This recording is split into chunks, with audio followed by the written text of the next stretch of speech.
Jump in there and tell us what's going on. Okay, I'm going to tell you what's going on.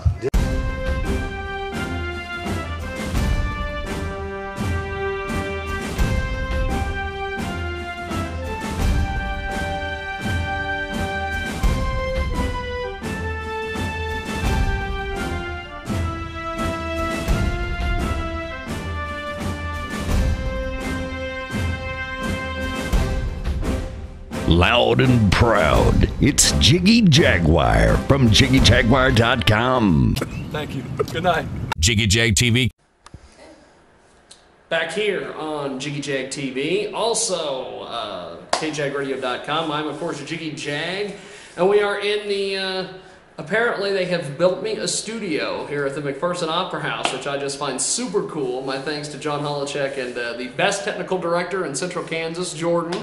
And we're going to go talk to Matt Andersen from Canada, and we'll talk to him right now here on Jiggy Jag TV. It's a fabulous, fabulous deal. Well, Matt, you were at Knuckleheads in Kansas City last night, and now tonight you're at the award-winning McPherson Opera House. Tell us a little bit about the tour so far. How's everything been? The crowds? It's been great. Responding and absolutely, yeah. As we've played all new places on this trip, so it's been really cool getting to some new rooms and playing for all new people. Boston was a really great way to kick it off, and yeah, it's been a lot of fun driving all kinds of new territory for me. Doing way too much of it at night, doing it in the daytime, but no, it's been great. Last night was a lot of fun in Kansas City, and looking forward to playing another great venues. That's cool. Yeah. Now. I love the website, stubbyfingers.ca. Yeah. That is fabulous. And you don't really have stubby fingers. When we were talking on the phone, you're like, if you've ever seen my hands, you'll know that. they're fairly stubby. I mean, I cover a lot of strings with one finger, so. Well, playing in the United States, how is that different than playing in Canada? I know that we were talking on the radio, and you said that people in Canada love the blues as much as... Yeah, I don't really find a big difference. I mean, every town you play always has its own vibe, and every venue, that kind of thing. Even from night to night, that can change. So I don't really find a big difference either way. Yeah, that's cool. Kind of, it's just an imaginary line between us, really. So not that big a difference. So how did you get started doing the blues, man? Kind of, I think the way a lot of people did. I first heard like Eric Clapton and B.B. King, the kind of mainstream guys. Then kind of started looking at their influences. I grew up on lots of classic rock too, so John Fogerty, that kind of stuff. Always had a big blues influence without being direct blues. Lots of southern rock, that kind of stuff too. So, have you thought about doing any other styles of music other than blues? Or? Oh yeah, I definitely do. In my show, there's a big mix of blues for sure, but also a lot of folk and a lot of like kind of classic rock, and also like country kind of stuff in there too. I grew up on the Highwaymen too at home. That's my mom and dad's collection. That's cool. That kind of stuff. I love like Jim Croce and all kinds of different people. So I really don't. Blues is a big influence, but it's not the only thing I do. So. Now you've won the Memphis International Blues Challenge. Yeah. What was that like? That was great. Getting down to Memphis was really cool. It's kind of the mecca as far as blues and roots kind of stuff. So really cool just to hang out in town, and winning was just a plus. Really, after that trip, really great. We meet lots of musicians, and anybody I talk to from Memphis says that's their favorite weekend because that's when it feels most like it used to. Just a bunch of bands playing, no karaoke that weekend. So really cool. That's cool. Now playing in the, what did you think of the Opera House? Sound checking and everything, and that. It's great. I don't need a mic.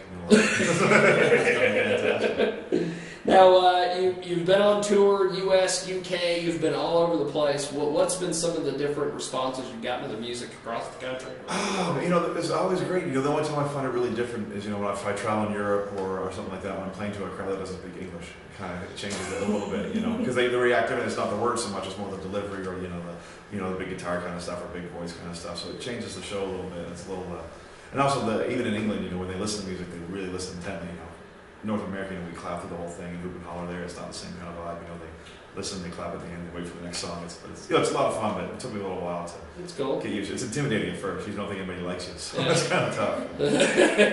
Yeah, people, you're like, come on, what are we doing here? That's a crowd response here. So, I was looking this over earlier, and this is the coolest thing. You have shared the stage or toured with Loverboy, America, Bo Diddley, Little Feat, How the hell do you get involved in these tours with these people? Because a lot of festival stuff. I mean, last year I got to open up for Bruce Hornsby and Robert Plant. Shared Wow. in Seattle, which was really cool. Yeah, and Mavis Staples this past summer, so really cool. You know, I do a blues cruise every year that has like Tedeschi trucks. I've opened for them a couple times, and it's pretty cool. Just you know, people I always listen to. You know, to get to play. Yeah. With them. Yeah. That's cool.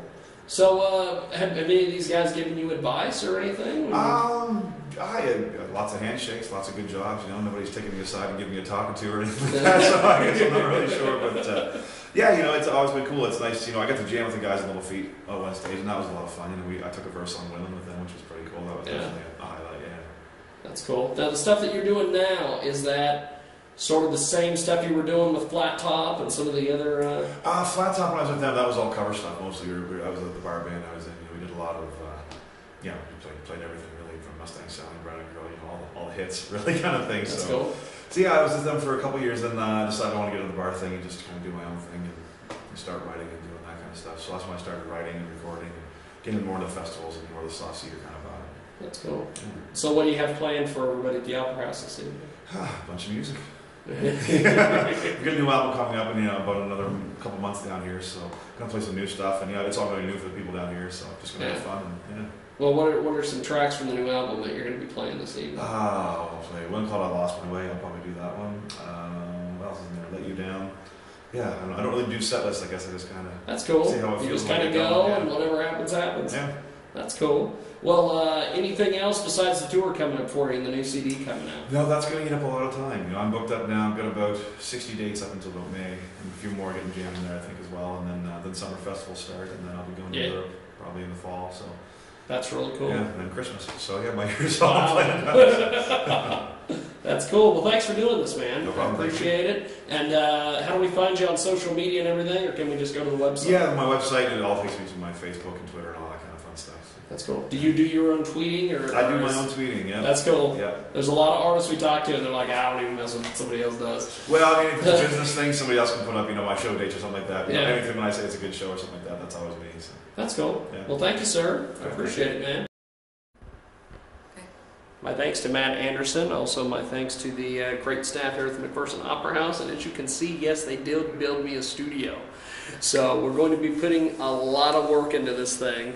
And thanks to the guys here at McPherson Opera House for helping us out. And thanks to Matt Andersen and his incredible management. And thanks for watching.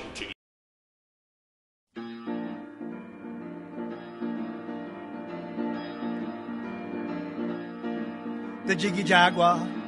The Jiggy Jaguar, the Jiggy Jaguar show. The Jiggy Jaguar, the Jiggy Jaguar, the Jiggy Jaguar show. The Jiggy Jaguar, the Jiggy Jaguar, the Jiggy Jaguar show. The Jiggy Jaguar, the Jiggy Jaguar, the Jiggy Jaguar show. Show.